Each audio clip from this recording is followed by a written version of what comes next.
Welcome to The Explainer. If you're the kind of person who loves to just strip away the fluff and get right to the core of how things actually work, well, you are in the perfect place. Today, we're exploring a seriously radical, paradigm-shifting premise. We're going to see how traditional Chinese medicine, or TCM, really isn't some mystical, unknowable folklore. Instead, it is a rigorous, incredibly precise mathematical system. It literally just uses a completely different alphabet to write the exact same equations. Okay, let's dive right into this. What if ancient medicine and advanced mathematics are, in fact, speaking the exact same language? I know, it sounds a little crazy at first, right? But think about it. The universe operates on fundamental physical and mathematical laws. Whether you're a mathematician in 18th century Europe or a physician in ancient China, you are observing the exact same universe and the exact same human body. So today, we're going to act as translators. We're going to decode these ancient medical texts using the language of modern calculus and Fourier transforms. Now, to do this, we first need to kind of swap out our lenses. See, we're super used to a modern, static worldview when it comes to medicine. The logic usually goes, find the bad thing, like a bacteria or a tumor, and eliminate it. And hey, it's highly effective. But it assumes a disease is a static entity just sitting there waiting to be targeted.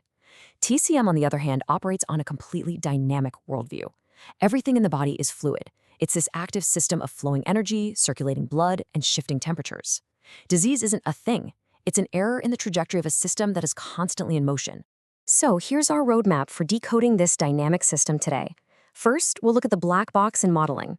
Second, derivatives and exact coordinates. Third, using Fourier transforms to decouple chaos. Fourth, integrals and timelines. And finally, we'll wrap it all up with the Rosetta Stone synthesis. All right, let's jump right into our first section, the black box, mathematical modeling and the ancient art of analogical reasoning. Imagine trying to fix a wildly complex machine without ever being able to look inside the casing. Ancient doctors obviously didn't have x-rays or MRIs. The body was literally a total black box to them. So they solved this using analogical reasoning, or Quashang-Bilay.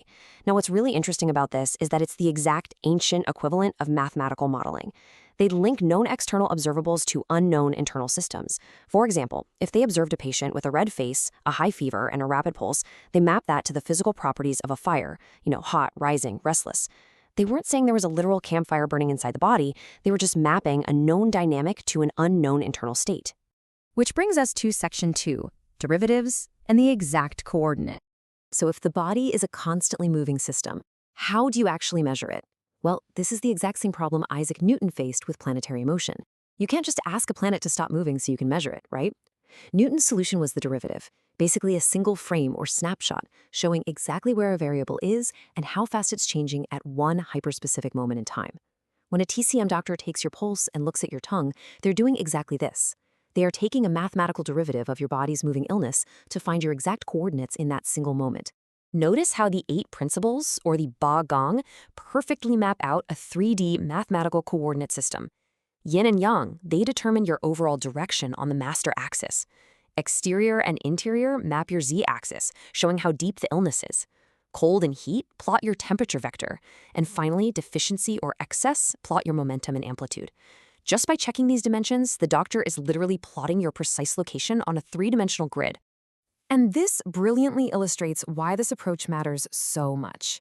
Imagine 3 patients walk into a clinic in the dead of winter, and they all have the exact same fever, say around 38 or 39 degrees Celsius. Modern medicine might just give all 3 of them the same fever reducer and send them home. But the TCM doctor?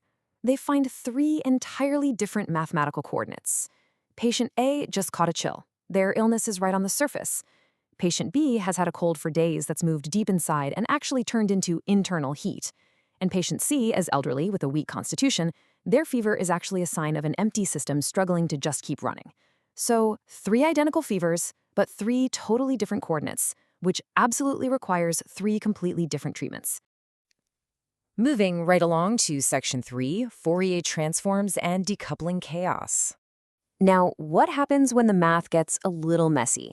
Sometimes a patient presents with this chaotic symphony of overlapping, totally contradictory symptoms. To fix this, we have to look at the concept of qi. Pop culture loves to treat qi like it's some sort of glowing magic, but actually, it is simply the ancient equivalent of a sine wave. In physics, a sine wave is the most fundamental, pure unit of vibration.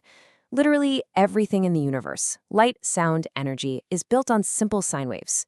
When you're healthy, your ki flows in a perfectly harmonic sine wave. When you're sick, that wave gets completely distorted. Let's look at a real-world case.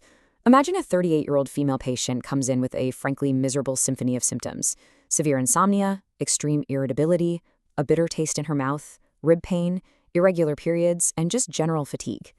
If you try to treat each of those symptoms individually, it's kind of like walking into a really loud, out-of-tune orchestra and trying to silence each bad note one by one. You are never going to fix the overall music that way.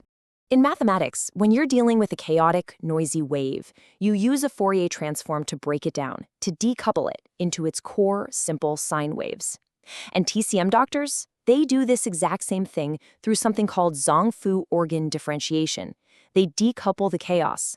For this specific patient, the doctor isn't seeing a dozen random symptoms. They see 3 overlapping sine waves. They see a massive 60% spike in liver qi stagnation caused by stress. That's our main frequency. Then there's a 30% heart fire, a secondary harmonic that's causing the insomnia. And finally, a 10% low-frequency base of blood deficiency causing that fatigue. By treating just those 3 core waves, the entire symphony of symptoms naturally tunes itself back to normal. How cool is that? Let's move to section 4 and see how this builds. Integrals and tracking the timeline. So a derivative gives us a single snapshot, right? But an illness is a moving picture. In calculus, stringing those snapshots together is called an integral. TCM tracks this timeline using the Liu Jing, or 6 meridians. It maps the exact chronological trajectory of a disease. Day 1, the disease invades the surface. By day 3, it hits a pivot point. And by day 5, it dives deep into the body. An integral looks at the past trajectory of a curve to predict exactly where it's going next. So if a doctor knows you are at day 3 based on your symptoms, they know mathematically exactly where your illness is headed by day 5. So the crucial point here is finding the inflection point. In mathematics, an inflection point is simply where a curve changes direction. In TCM, this is called the shu, or the pivot, which often happens in that Shaoyang phase of an illness we just mentioned. You've probably heard that old saying that the best doctors treat a disease before it happens. It sounds like pure magic, but guys, it's literally just calculus. They calculate the integral, find the mathematical inflection point on the timeline, and intervene right there to alter the future curve of the disease before it ever reaches its worst stage. And finally, we arrive at section 5, the Rosetta Stone synthesis. So what happens when you combine all of these tools together? You get a perfectly complete dynamic 3D diagnostic model. Step 1. The doctor takes your pulse and looks at your tongue, acting as a derivative to pinpoint your exact coordinate in space. Step 2. They ask about your medical history, acting as an integral to track your trajectory and predict that future curve.